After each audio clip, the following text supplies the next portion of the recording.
Assalamualaikum warahmatullahi wabarakatuh. Kami dari kelompok 2 ingin menjelaskan hasil dari implementasi algoritma MD5 untuk keamanan dokumen. Di sini kami beranggotakan 2 anggota, yang pertama yaitu Adila Alaina Rizky dan yang kedua yaitu Ayu Siti Rohmah. Kemudian di sini ada pembahasan yang pertama yaitu latar belakang, yang kedua yaitu tujuan, yang ketiga yaitu implementasi, yang keempat yaitu penutup. Untuk mempersingkat waktu, langsung saja pembacaan latar belakang akan dibacakan oleh Adila Alaina Rizky. Kepadanya dipersilahkan. Sebelumnya terima kasih kepada moderator. Di sini saya akan menjelaskan tentang latar belakang, di mana latar belakang ini yaitu pengiriman pesan atau dokumen dalam bentuk dokumen digital melalui internet merupakan pilihan yang efektif dan efisien. Persoalan ini menjadikan keamanan data dan informasi menerima banyak perhatian utamanya dari organisasi yang mengelola data dari jumlah yang besar. Banyak kasus kebocoran informasi telah dilaporkan, di antaranya kasus tersebut media berbasis kertas masih tercatat sebagai utama sumber kebocoran informasi. Salah satu metode kriptografi yang banyak digunakan yakni algoritma MD5. Metode ini dapat digunakan sebagai mekanisme tanda tangan digital. MD5 ini banyak digunakan dalam beberapa algoritma kriptografi kunci publik dan komunikasi internet pada umumnya, sehingga untuk memberikan perlindungan keamanan yang lebih tinggi, aplikasi dari algoritma MD5 diimplementasikan dalam jaringan yang memproduksi 640 bit message digest. Selanjutnya ada tujuan, di mana tujuan ini terdapat 3 poin, yaitu yang pertama dapat menjamin keaslian data. Kriptografi ini mempunyai 3 aspek keamanan, yaitu kerahasiaan pesan, keabsahan pengirim, keaslian pesan, dan penyangkalan. Kemudian yang kedua ada untuk keamanan data dan jaringan komputer. Yang ketiga ada kriptografi MD5 tidak akan memberikan pengaruh atau mengganggu keaslian dari sebuah dokumen. Selanjutnya ada algoritma MD5 yang akan dibacakan oleh Ayu. Terima kasih.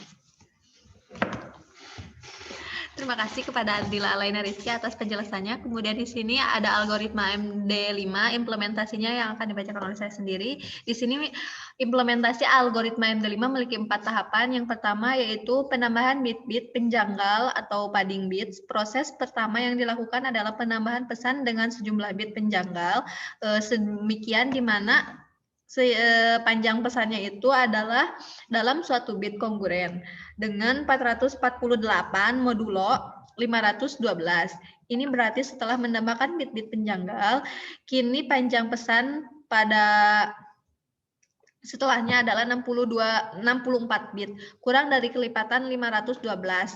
Hal yang perlu diingat adalah angka 512 muncul karena algoritma MD5 memproses pesan dalam blok-blok yang berukuran 512.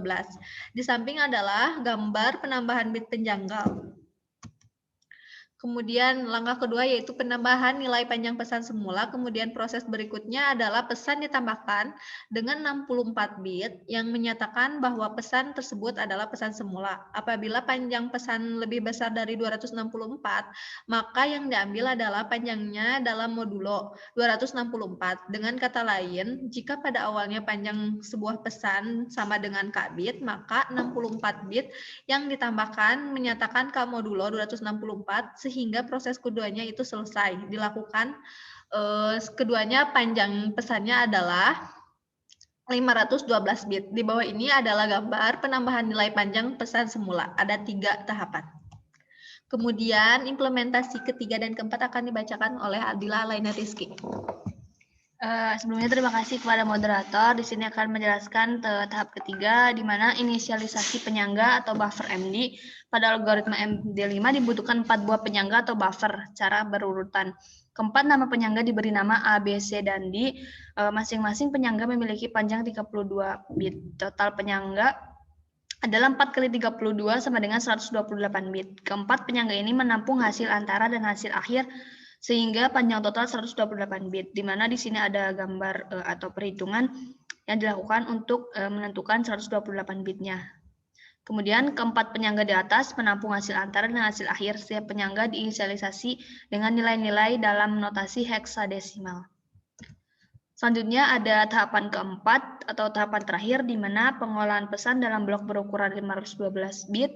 Proses berikutnya adalah pesan dibagi menjadi L buah blok yang masing-masing panjangnya 512 bit, Y0 sampai YL -1.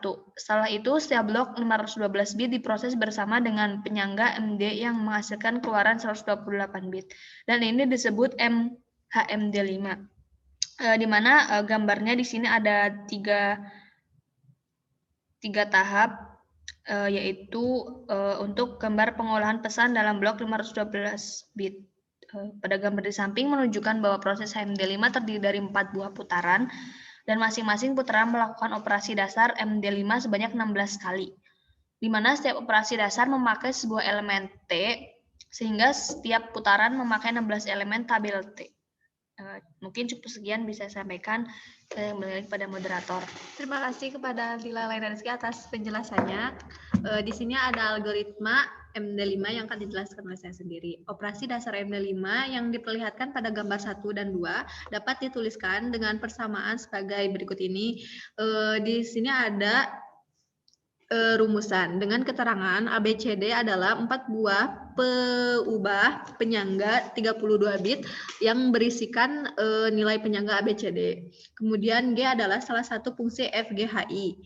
Kemudian di sini ada CLS di mana circular lab shift sebanyak S, dan kemudian ada bit X K di mana di sini ada kelompok 32 bit ke K dari blok 512 bit message ke key.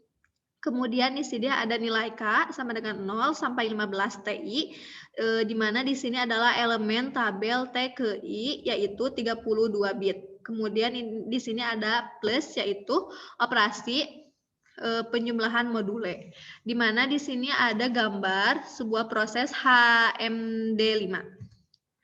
Kemudian di sini adalah hasil penerapan, hasil enkripsi aplikasi kriptografi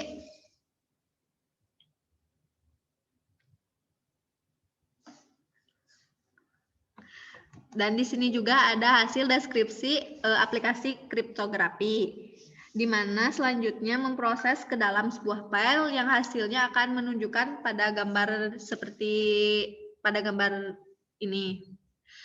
Kemudian kesimpulan yang akan disimpulkan oleh Adila Alaina Rizky, kepadanya saya persilahkan. Terima kasih kepada moderator. Di sini saya akan menjelaskan kesimpulan yang dapat kita ambil dari pembahasan implementasi keamanan MD5 pada dokumen. Di mana algoritma kriptografi MD5 ini dengan kemampuan enkripsi yang dimiliki dapat menjadi rekomendasi untuk keamanan data dan jaringan sistem komputer. Algoritma kriptografi MD5 dapat dimanfaatkan secara bermacam-macam pada aplikasi keamanan, baik untuk keamanan file, dokumen, database, atau keamanan sistem jaringan.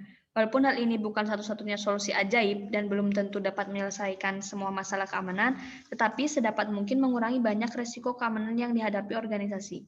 Aplikasi kriptografi MD5 dapat dikembangkan dengan bahasa pemrograman yang lain, serta kombinasi metode-metode lain untuk memperkuat keamanan integritas dokumen. Algoritma kriptografi MD5 tidak akan memberikan pengaruh atau pengguna keaslian dari sebuah dokumen. Saya kembali lagi kepada moderator. Mungkin penjelasan hasil dari implementasi yang dapat kami sampaikan cukupkan. Mohon maaf apabila ada kekurangan dan masih ada yang kurang jelas. Terima kasih. Wassalamualaikum warahmatullahi wabarakatuh. Waalaikumsalam warahmatullahi wabarakatuh.